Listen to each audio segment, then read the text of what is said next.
Hello and welcome to another episode of Black Belts and Boardrooms.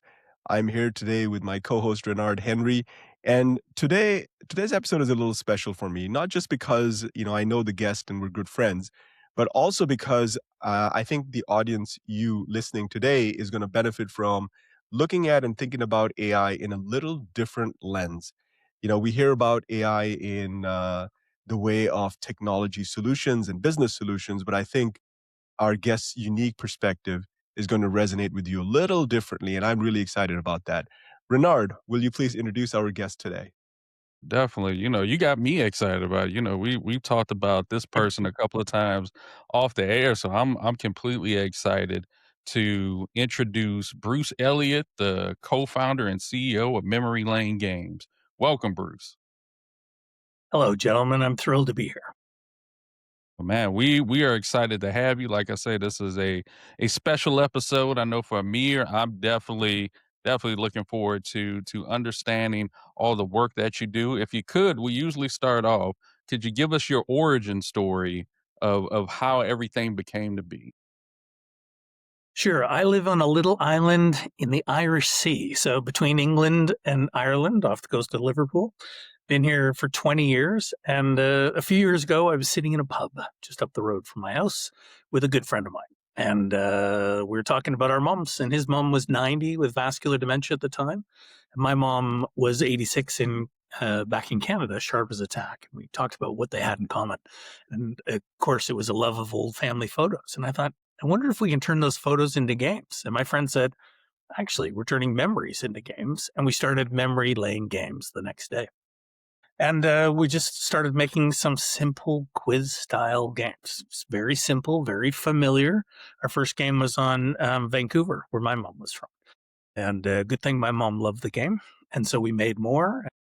Today we have 4,000 games in the app, winning from the Mayo Clinic, which was unbelievable. They did call us the March Madness underdogs of the accelerator when we were there. I'll take that for the win. And our work with Arizona State and others has been just really fallen off the back of that simple conversation. Man, that is great. And there was this phrase that we talked about before we start, AI for good. And just go in depth around AI and the AI for good moniker and why that's so important. Let me just share a bit of that journey. So as we created games that trigger positive memories, but also start a conversation. So we're not about scoring at all. It's all about socialization, addressing social isolation, the number one modifiable risk factor in dementia. And as the Mayo Clinic said, you've come up with a really simple yet scalable idea. It's a quiz game on just about every hometown in the world. Okay, people want to talk about that, or cats and dogs, or US sitcoms, or music, or Cajun food, or whatever you're interested in. So that's how we started out. And so we built 4,000 games with working with 5 national Alzheimer's associations around the world. And then kind of this time a year ago, we were sitting, my CTO came to me and said, Bruce, I want to show you something. Okay. So just type a game topic into this little box. And I typed a game topic into the box and bang, instantly created one of our quiz games. I'm going, oh my gosh, this is amazing. This is breakthrough. Got to get this in the app. And then I realized it wouldn't be very hard for someone to copy or to replicate our 4,000 games that we built. And so we started digging into AI more and going, okay, this is obviously transformational. And someone could come along and replicate what we have. So where are we going to put our next bet? And it came down to, we started looking at conversational AI because we're all about socialization, and we saw all the rise of conversational agents, but no one was applying that for people with communication challenges like dementia. And so that's where we decided to really focus down on. So integrating our wonderful gamification engine with a remarkable, wonderful conversational agent optimized for chats with your grandma. That's what we did because we had to. So, Bruce, I think let's contextualize that a little bit more. I want to make sure our audience understands that you could use it's not a special device, it's software. You can load it up on your tablet, and as soon as you load it up, it's a game or it's an interface that looks like a game that lets you walk through different places, different eras, different types of activities you may have done as a young person, and you get to pick and choose.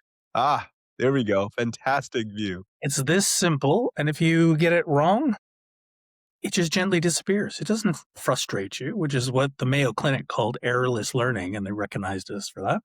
And when you get it right, great. But what happens is people tell stories about the dogs. That's all we're doing. The quiz is a vehicle to get people talking. And that's why our AI strategy, we think, makes a lot of sense, because all we're trying to do is get people talking. So let's pick on that just a little bit more, Bruce. I think we're all comfortable with the idea of AI as a tool to help us do our, let's say, administrative work, maybe solve some operational problems. How do you see AI as a tool for therapy, and what does it look like for memory lane games? Sure. Well, we work with care home groups and home care agencies and families directly around the world. And we've had downloads of our app in 134 countries now. But what we've seen is often families just don't have the time to sit and play our games with grandpa. They're busy, they're cooking dinner, they got 3 other kids. Groups we work with the uh, Hispanic community in Arizona, the Hispanic Chamber of Commerce. And they've told us that, yeah, Abuela lives with us. She's not going into a care home, and we need some help, but we don't have the time to sit. And they say, can't we just hand the tablet to her and let her play? And that was the light bulb moment. We said, okay, we've got all these conversational agents that are doing chatbots for, call centers and all these kind of things, but nothing is really suitable for person with dementia.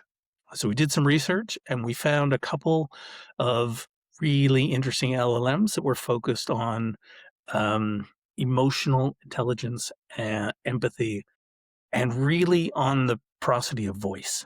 So it can detect as you're listening to your grandma chatting, it detects joy or happiness or frustration or anxiety within the chat. And in real time, it can say, oh, why don't we talk about that again? Because you're excited about it. Or why don't we talk about cats and dogs again? Because you're getting frustrated. Those are the kinds of things that we saw were possible when we took a couple of these and we refined down and found one that we partnered with. And but then we took a step further because we're not deep AI engineering people, right? We're very practical people. And my chairman said, if you can identify when when she's joyful, when she's chatting with this AI companion, can we identify that 45 seconds in a week where her most treasured memory was shared, where she was excited, she's back in the room? And that got us excited. And that's, we think, the AI for good. Because in dementia care and in many challenging conditions where communication becomes difficult, just trying to find that joy, those 45 seconds of joy in a week that you can share with the family as an audio clip.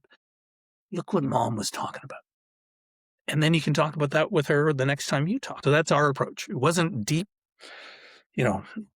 AI engineering expertise at all. It was, we've got a challenge. And then we found some partners, smart AI people who could help us do that. But we really just started from how do we get people talking? So the care aspect for family, Bruce, I'm trying to picture a family who has an abuela, somebody who is elderly in the family, and now they're receiving all of this information from you, finding moments of joy and interactions where their grandma or granddad, even in this case, are finding exciting memories, if you will.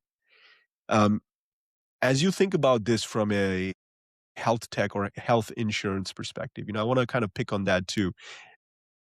As somebody in the UK, for example, we recognize in America that the NHS is a great resource. We don't have the equivalent of the NHS per se in America. How does your product scale globally? Because you're not unfamiliar to entrepreneurship. I mean, and we'll get to that in a second. But just for this particular product, where there is a component of medical care and cost that could be tied to it, how do you think about it as a CEO to make your product accessible in a global marketplace where the health landscape looks so different from country to country? So we've thought about that a lot because we want to help millions and millions of people. And to do that, our view is you cannot be a regulated medical device. Because you can't do that in every country.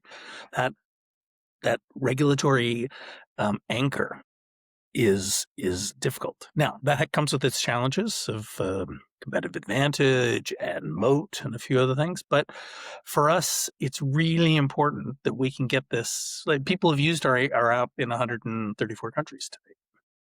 So why not make the AI piece scalable? We were really fortunate through a group called Moving Worlds. It is a social impact platform. And any startups that that are impact, I highly recommend it. They bring resources in to the startups for free. And so we've had teams from E&Y or SAP and others doing consulting projects on our AI strategy. Amazing. And just a couple weeks ago, we had a 1-hour masterclass with an AI entrepreneur in residence at Stanford. And he built the biggest ed tech AI platform in Latin America. And he said, "Bruce, I love what you're doing, but you're an idiot." He goes, "No, I absolutely love what you're doing, but you're," because our AI costs about 2 cents a minute. And at 15 minutes a day is what we've modeled, 5 days a week, kind of on average, that's going to be $6 a month. And that's a lot of money. And he goes, "Here's why you're an idiot. You're creating really valuable data. Memories of mom when she's positive, that families may not have, all of these kind of things. It's amazing." But he also said the cost to compute is going to go down like you won't believe. Like, this will be almost free in 18 months. And so because we've been working on our business models. How do we charge $9, $10 a month? Blah, blah, blah, these kind of things. And how do you scale? Because you don't know the usage, all these things. And he said, just get out there. That cost is going to drop like unbelievable. From 2 cents, it'll go to 0.00002 cents. And here's, an AI in residence entrepreneur at Stanford. And I'm like, wow. Now, that takes a little more capital because we have to build up those costs, ride the costs, blah, blah, blah. But I think that's interesting. I think it's doing AI for good is hard because of the cost base, right? AI is not free. A lot of people think it is. It is not free. So when our AI LLMs are detecting the joy, the happiness, the frustration to change the conversation, those kind of things, that's costing us 2 cents a minute. But he thinks that'll go down to 0.0002. That would be wonderful. So, the cost piece of it is, something as leaders, Renard and I think about, in our own shops, how do we manage cost just in general? In cloud, for example, we use the word FinOps. I think AI is going to have its own set of challenges. So as a leader of an organization and a startup that's looking to stay alive, cash is king. How do you then um, how do you then get over this hump of telling investors that this is where we think it's going to go? We need to raise so much capital. Do you find friction in all of those conversations, or everybody's bought into AI and throwing money like it's, never going to end? When you have a impact app that's doing good around the world in dementia, and you're 62 years old and you say, okay, we're pivoting from our traditional app into AI, I get a lot of eyebrows raised. Because we're not AI engineers, right? But we have a very practical, simple view. And that's what is driving our strategy. But it is not, it's not easy. So that investment discussion is ongoing for us right now. we've had incredible support from our existing investors, but they've been with us for 5 years, and it's a big step. So we've been in discussions, submitted 200 due diligence documents into a new AI VC fund that is focusing on AI startups that are building global communities and creating data. And what caught their eye is we said, we can create 100 million minutes of conversational data in very specific condition categories. And we can partner with others who have digital biomarker algorithms patented that can run over that. But they can't get people to sit still and talk, or they can't manage that data. So we want to be that view of capturing just millions and millions of minutes of data, of conversations with grandma, and then be able to run weekly analysis, monthly analysis, or have others do that to keep the regulatory piece tight. And you are no stranger to regulatory requirements. Yes, I've been in many industries that have required significant regulatory hurdles and burdens. And that's why I think, and this strategy is not for everyone, who say, well, unless you get a regulated medical device, you're not going to have, FDA approval. It's hard to get reimbursement in the US. It's hard to do this and this. But if we want to be in 100 countries, there's no way. We're a 6-person startup, right? So there's no way you can, I think, reach everyone across Africa and across, like we worked with Amir, you and I have talked about the Philippines, where we worked with their National Alzheimer's Association to launch our app early on. They built us, a couple hundred games on the Philippines. We have a game on every city in the Philippines, and Filipino Presidents, I think, is the most popular game in the Philippines, and Filipino street food, of course. But so to reach all of those places, I don't know how you could get regulated in every single country. So either you just focus on the US, where the money is, and it's true. I don't know, 80% or 70% of world healthcare spend seems to be in the US, right? The UK, for example, amazing country, love the NHS, but and I'm Canadian, so we have a bit of the same structure in Canada. Everyone expects the NHS to pay for it. So they just expect it to be free. They love it. Absolutely love what we're doing, but they expect it to be free. It's monetization. It's never easy in startup land, but these are some of the things we're looking at. But again, to scale globally, to answer your question, I still think if we go down the regulated medical device route, it's gonna be really expensive. Now we're doing clinical trials, and we've done one in the UK. We're gonna do another one in Arizona, and I think that's evidence is a really good path. Coming out in the FDA regulations are, interestingly, they're really around marketing. It's what you can say, which I it took me a little while to figure out. They're really not regulating everything else. It's just really what you can say. And the FDA told us, look, you're a general well-being app. This is just, through the Mayo Clinic, we met one of the FDA reviewers unofficially said, you are a general well-being app and stay there. So when you want to move to the next level, then great, we'll go through it. But right now, yeah, you're in a good place. Just don't make any claim. Hmm. So I'm curious, since you're talking about that, does that mean that you wouldn't be able to, say, be in every single hospital, et cetera, be part of, let's say, someone's dementia or Alzheimer's, way to help them on a regular basis? Say if a doctor was there saying, hey, we recommend this going forward to help them, is that the case? The reason you wouldn't be able to go that route? Yeah, but it's because we're kind of like Calm or Headspace, right? We're a general app, right? Candy Crush. So if the doc says, look, because when someone receives a dementia diagnosis, the family feels relieved. Like, okay, now we know what mom's got. Okay, great. Now what? And there isn't much on the shelf. And that's what the doctors in the US have told us. So they going, well, great. We could we could, say, look, this isn't, clinically validated here, but you might give it a try, and I think your family will enjoy it. And that is a really interesting path. Man, I kind of wish that I knew about this app when my grandmother was still alive. She had dementia, and it was like you find out the diagnosis and be like, I'm glad we know, but what there's almost like they say there's nothing you can do. It's just you just have to deal with it when it happens, etc. So it's kind of like I wish I knew this was around then.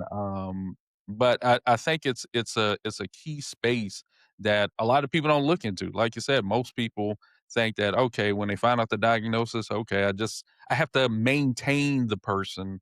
There's not a way to help them using an app, etc. So, going further than that, what does the future look like for the app? What does that look like for the business as well? So we're busy integrating our AI platform into our current app for distribution, and so that's taking some development time, money, all of those kind of things. But I think it has to be really simple. And so I tested with my mom, of course, who's now 92, and she just loved talking to her AI companion. She said, "Hi, how are you? What's your name?" "Oh, Patsy." "Patsy, where did you grow up?" "Oh, I grew up in Vancouver." "Tell me a memory about growing up in Vancouver." My mom said, "Well, we used to spend a lot of time in Crescent Beach out near White Rock." "Great. And what did you do out there?" And she started telling a story about pink starfish that I'd never heard of. Anyway, it was so simple. It was just absolutely wonderful. We knew we were really onto something. Now, the conversation piece is relatively easy. The next step for us is integrating memory triggering photos, images in the right time, and that is proving really hard. We know from making 4,000 games that the photos are the hardest part to find, royalty-free photos. So, we've gone down the routes, working with Google and others that, we'll use Gen AI, we'll instantly create, anything, no problem. But the lag time, the quality, the relevance, it's not there yet, sadly. Because I'd love to, whatever town your grandmother grew up in, we should be able to, we should be able to be, or your mom, we should be able to make a game on that place anywhere in the world. That's the vision that we have, because that will get people talking. Wow, that's my village. That's my town. That's my, that's the shopping mall I used to go to. Those kind of things. It's like that really, and I think that we'll get there, but it's between the lag, the latency, the cost, and frankly, the relevance is really hard to get. Because we don't want just a picture of the Taj Mahal. We did a game on India the other day, and it wasn't.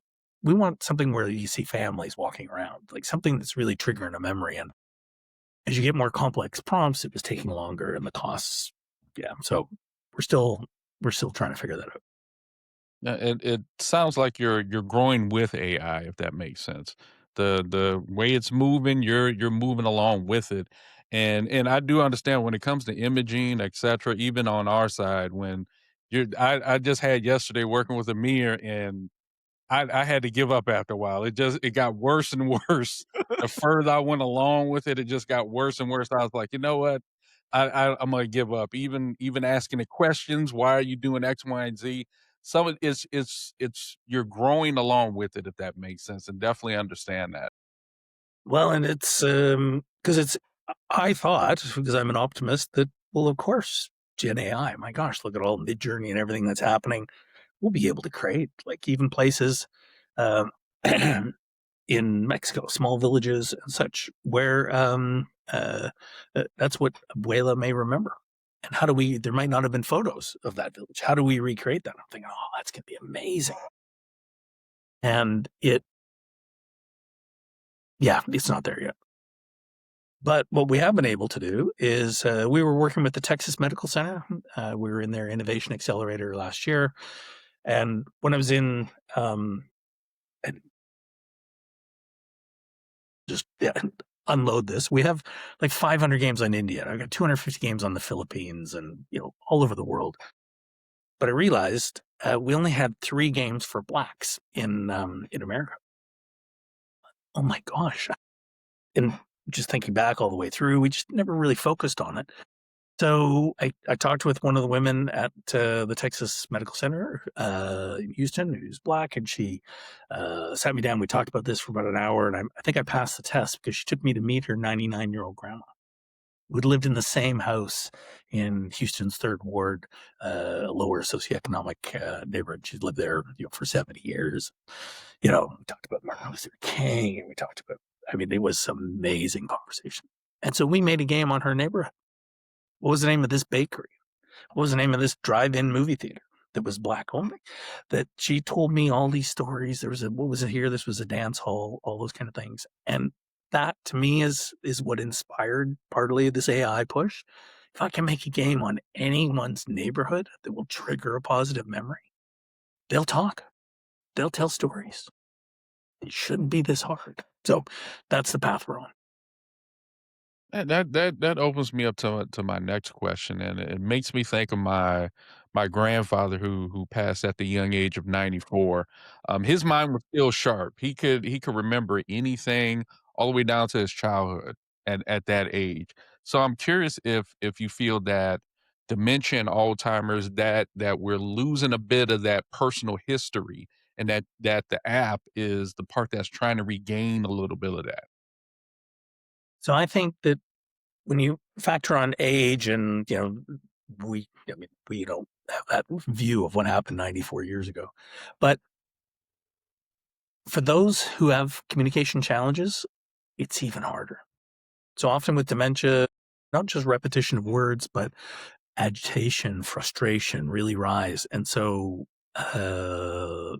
it's hard to have a conversation. It's hard to share that memory. Sometimes it works, sometimes it doesn't, and that's what we hope with the app, that we can bring that little bit of joy from a memory back to the family every week, no matter where they live in the world. I'm just thinking back and reflecting on my own personal experience with AI and images, and the amount of misinformation and AI slop I'm exposed to more and more on a daily basis. It almost, begs the word that you are a counterbalance, if you will, what you're doing with memory lane games. So as I try and project forward into the future, Bruce, you have, let's say, for example, an AI that can now generate all of these images for you, and let's say the speed catches up, and all of those things are now practical, if you will. How do you see that changing how you look at therapy in the app that you've built? So the core principle of socialization, of improving socialization and that ongoing skill of talking, I think that becomes harder and harder and harder in so many conditions, especially also dealing with adult loneliness, right? Elderly loneliness. If you're living by yourself, these things become, you get kind of out of step with the conversations. You kind of lose that muscle memory. So I think that we can rebuild that. So the therapy piece really, to me, kicks in around, we don't use the word therapy because that would be a regulated medical device. So activity, but we think we can help we've shown in early clinical trials in the UK that we do improve socialization, but we know, and we've shown it in some other stuff, improved socialization has a positive impact on maintenance of cognition. That's where it gets exciting. But it's really hard to get people with challenging behavior to talk. So I think but just sticking to that real core, simple principle, just, we're here to help people talk about whatever they want to talk about in that moment, whatever it is. The AI knows. Right? It knows about the town you mentioned. It knows about the market on a Wednesday. It knows about that. Oh, there's this big lake next door. Did you ever go there? That's the kind of conversation the AI brings. And I think that when the AI prompts, you start talking about that lake, and then you've got a beautiful prompt of an image of the swimming hole, with the dock and that kind of stuff. Like, that's the kind of stuff I think that AI should be focused on. because that's not just AI for good. I mean, that's impact. Yeah. And in business terms, I mean, impact is measured in dollars and cents. There's no going around that kind of conversation. And in those terms, we think about labor and the impact of AI on labor in general. And as I, think about and hear about you speak, hospitals and individuals in homes taking care of their loved ones, how do you see the AI impact on healthcare labor, if you will, if any? Do you have a perspective on that? Well, interesting. You and I have talked about robots, humanoid robots, and I think they're coming. We know that they will be able to be empathetic. I think with the right LLMs and the right training and clinical safeguards. So I think there's going to be probably room for that, to have those conversations with humanoid robots one day. My dream is that just improves the sociability. So when they do talk to the person with dementia talks to someone who's human, that they're better at socializing. And so they can enjoy it more and build those connections with humans. But so that's one key piece of it. But another piece is, and I don't see this going away short term, is abuela lives with the family.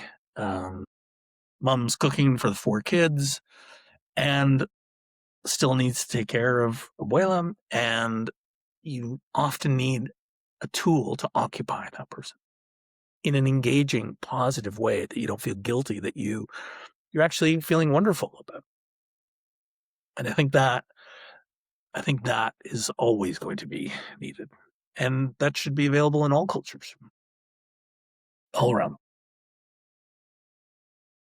It's a wonderful big dream, Bruce. I love it. It's it's absolutely incredible. And one of the things, so if I can, take our attention more towards the entrepreneurship, because I think you've got a rich history in entrepreneurship and there's lessons that you could share with others out there. And we do have entrepreneurs who listen to this show too.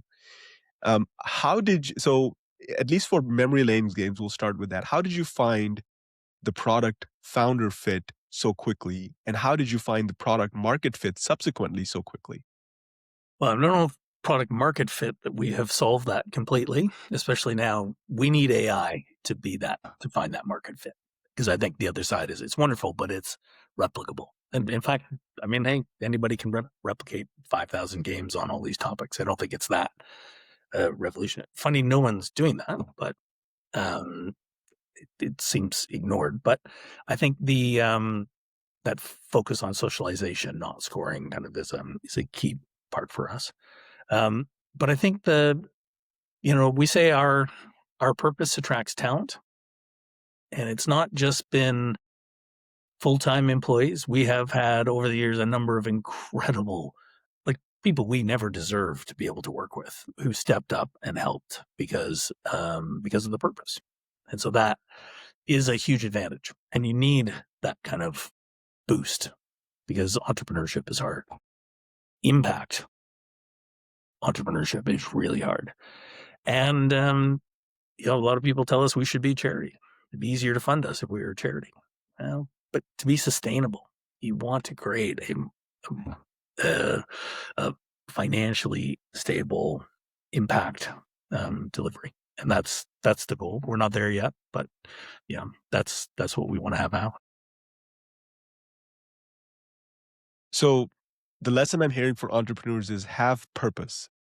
And how do you find that purpose? Go to the pub, talk with your friends, but always remember to write it down when you leave. I don't know. I think it's blindingly obvious that you look at the world and see there are lots of things that need to be fixed. I genuinely believe that. If you are looking at things in your life and you say, "Oh man, that needs to be fixed." AI now, I think you can test and solve things so much faster. That I think that is exciting. Distribution is going to be fascinating over the next year. I'm really intrigued at So ChatGPT is going to have not just give you the answers, but it's going to give you buy now buttons, and it's going to have its own app store for optimized for voice enabled apps to start. But Etsy and Stripe are all on board with it, and like the whole search world is changing. Discovery of apps and solutions because of that. I mean, Gen AI is giving you answers, not links. So if you get a link that says, "Oh, well, my mom's got dementia. I don't know what to do." Oh, why don't you try this, or hey, try memory lane games. You can buy now, click here, start playing our games within the chat one day, and then download it from the ChatGPT App Store. Hopefully at much less than the Apple and Google charge, but we'll see. But I think as a small startup, those things are changing so fast, it's really hard to keep up. Like, how soon do you, and you have to take your view of how soon will that be, have measurable impact on marketing spend.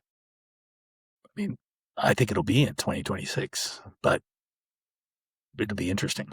And what's Google going to do? Like, is SEO dead? I don't know. I keep hearing that, but I think entrepreneurs, you have to be so just aware, like, of these trends, and then you gotta go with a couple of them. I like that. I feel like the word that comes or the phrase that comes to me is find your niche. Even when you're an entrepreneur, find your niche, and that's what you gravitate to. Even if it's, you're trying to figure out what you want to do professionally, if it's entrepreneur, etc. Find your niche in the world, and I think you do great things, and that's what it sounds like you've done. Like I said, you had a conversation in a pub, and you found your niche to create this and give something good back to the world. And not everybody wants to do that. Everybody, the world is, for profit for the most part. But there are some great people in the world like yourself and your team that want to do good in the world. And I know that the people who use your games, etc., definitely do appreciate that. Well, thank you. And I mean, we aspire to be not for loss, not for profit, but we'll get there. But yeah, I think it's when we went to the Mayo Clinic, we were very young in our journey. We just had the cats and dogs game that you saw, and a couple thousand more. But we had such a warm reception there, and I think they saw that here's a group with purpose. That we gotta support these guys, and that is that was awesome, and we've been riding that for a long time.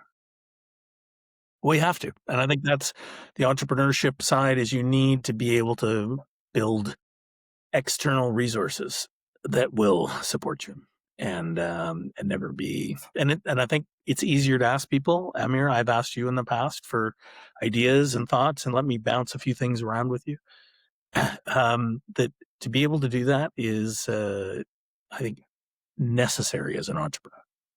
And if you're building a commercial, another Candy Crush, it's harder to.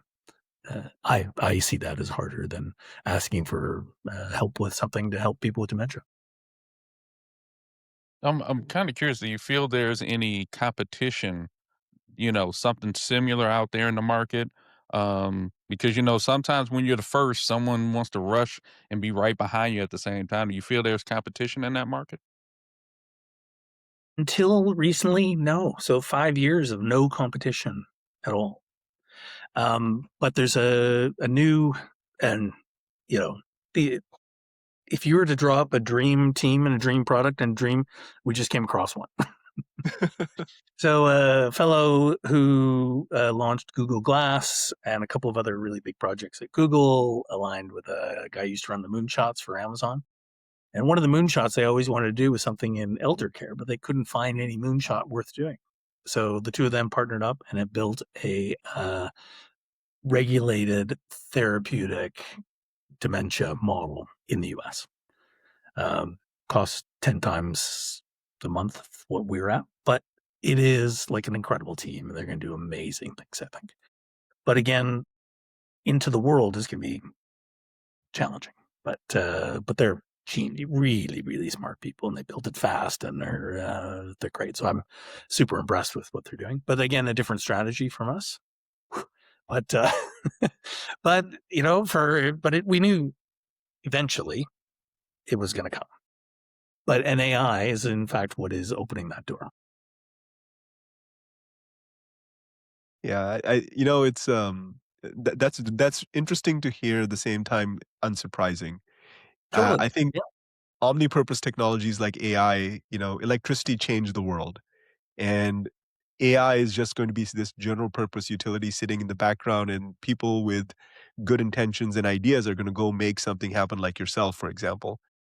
So as you look at the landscape of AI changing as rapidly as it is, how do you see 2026 playing out for you and your organization? What are some of the near-term things that you as an entrepreneur and CEO is thinking about, notwithstanding all the long-term stuff, but how are you thinking about the year?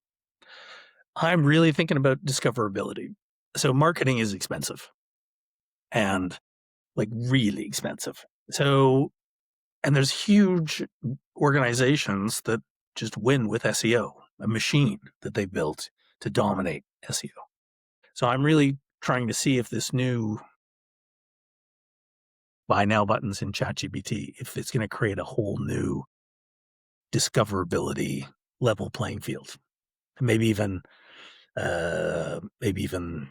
if we can optimize for it, that maybe we can start to win in that category. And I think that can really, they've got as many users as the Apple Store, right, every week. So globally, and that, when I saw that stat, it really opened my eyes. So I think discoverability is huge, but also, yeah, I think marketing. So I don't think we're talking about AI and marketing enough, and I think that's kind of where my brain is going.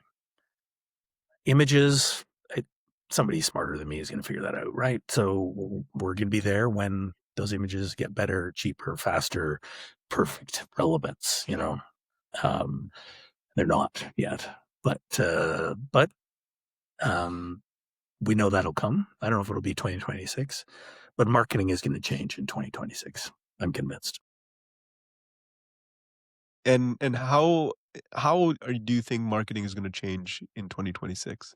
Um, I think traditional SEO will go away, and that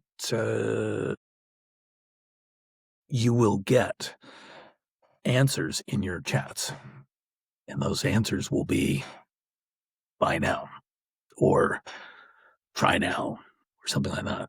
So I think that, if you're talking about a problem, you're chatting with ChatGPT about dementia for your mom and blah, blah, blah, it gives you an answer right there. Click on it, bang, you're in doing it. Didn't have to download, you don't have to search, you don't have to go to link and all these other. But I don't know when that's going to materialize, but I think you'll see it first with Etsy, who I've heard is their kind of the big first launch partner. And in the US, I think it's starting. So the buy now buttons powered by Stripe and Etsy, it's going to be super efficient. As we know, payments are so critical in e-commerce, and I think they're taking a really solid approach there. And then Google will do something. I don't know what, because they doesn't make so much money on SEO that it'll be interesting. ChatGPT did release AI Health last week. Yeah. And that's going to become a place where they separate the context for health away from all the other context that you might create that's non-health related. Is that a place where you see yourself playing in that sandbox? Again, that's, I think, a discoverability path for us. So yeah, I think, because what they're doing is they're being able to import your electronic medical record. So it's got all your stuff, it'll have everything. And then, so I think it'll be able to make those recommendations better. It's interesting. It used to be the Mayo Clinic used to win all of those searches. Every time you searched a condition, the Mayo Clinic always came up number one in Google, right? but I think that game is changing. So I'm excited that, I mean, what is it? 40% of ChatGPT chats are about health conditions. I can't remember. It was some number. They reported that recently, and it's like, that's a huge number, right? So yeah, I think that's where these things are changing so quickly. How do you see the board's role for a company playing with AI? Mm. So AI risk and AI funding, because it's not cheap to do. So I think those are the two things that our board has looked very closely at. Ours, you know, doing no harm, the old Google mantra, is so important. And I think you need to be able to document that. I think the taking best practices, but really we had a number of clinicians, dementia clinicians, some of our staff and others give us just a whole bunch of data of what to do when gets said, or if someone starts talking about sex or someone starts talking about other thing, how do you? And so we've incorporated a lot of those safeguards, but I think you need to have that. When I don't, many of the boards are talking about explainability. I'm not quite sure how that, honestly, how that fits with us yet, but yeah, I'm hearing a lot of talk about that from boards, but yeah, we'll, and I think boards should, and probably in bigger, or should be looking at the competitive threats from various LLMs too, right? I mean, all of a sudden you've got the best legal app in the world for legal AI, something or other, and then Anthropic drops huge. It's just whoosh. So, all those big SaaS companies are probably more nervous than I am, but yeah. Hmm. I'm kind of curious, and since we're talking about AI, especially in the healthcare realm, and just AI in general, do you feel that maybe in the next couple of years, the way AI is going, people won't know the difference if a human created something for us, like an app, etc., or this will all be AI going forward? Or will people even really care which one it's coming from as long as it's doing good? We're being very clear and calling it an AI companion. Chat with your AI companion. We're not saying just chat with Susan. So maybe that'll change down the road, but right now my mom, she loves it. Her AI friend, she calls it. So, and I think that's good. I don't know if people are ready for just, I mean, I think call centers, people don't know if it is. I don't know how many times the question gets asked, are you AI or real? But I'm sure that's a meaningful number. Um, yeah, so I think that we talked at the very opening of this of AI therapy, and I think that has risks, dependency, and understanding that. So, and I think that gives us, because of our expertise in dementia care, an advantage that we understand that side better. But more open in general. I mean, there's suicide almost never comes up in a conversation with dementia, actually. Which my dementia clinician, who's a nurse, works in dementia care homes and has run a dozen dementia trials for Big Pharma in her career. That's what her observation is, and it's so we have some benefits there, I think. Good. Bruce, I have to say, it has definitely been, I like to say masterclass, having you on our podcast today. I've learned so much, especially, like I said, dementia and Alzheimer's is something that affects everyone in someone's family. If it doesn't affect you in your family, you know someone whose family it affects.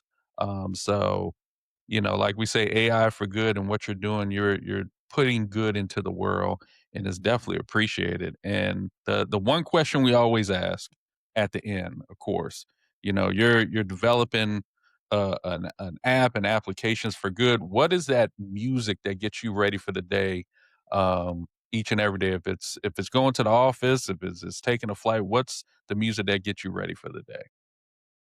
Well, my kids always make fun of me at Christmas when you look at your Spotify number of genres that you listen to. Mine is ridiculously short, and I'm not sure that because it's like 80s rock, 90s rock, those kind of things. So I don't know if they're all different genres, but I'm an 80s rock classic person. That gets me going, and I just love that. And Canadian, I love Bryan Adams and others like that. So even their new music, but yeah, that's what gets me Nothing wrong with that. Nothing wrong with that. I like that. I like that. I'm still I still listen to some 80s and 90s, rock, some hair bands, just depending on what day it is. Amir, you're starting to learn a lot more about me in this conversation about my genre of music. I listen to everything, so definitely can agree on that. And Bruce, once again, thank you for taking the time to join it. Is there any last words you want to leave for the Black Belts and Boardrooms audience? Yeah. And so on a slightly different topic, I've been mentoring some young students, recent university grads in computer science or software or other, and they're saying they're sending out resumes like crazy and getting nowhere. So I've had success with one getting a job in AI in a particular company because it was in a field that they had built an app. They didn't even know that they had built an app for this field. And I said, actually, what you built there, that would fit here. And so go talk to the CTO about that. I think my advice is it's going to get harder and harder for our 22, 23, 24, 25-year-old kids to land a great job. And so my advice for them is build something, do something, start an app in a category that you think could get you a job where you've just so you've got something on your resume that you built. Like That it. is great advice. Mm, I like it. Thank you. Thank you. And I will say for our Black Belt and Boardrooms audience, we will see you on the next one.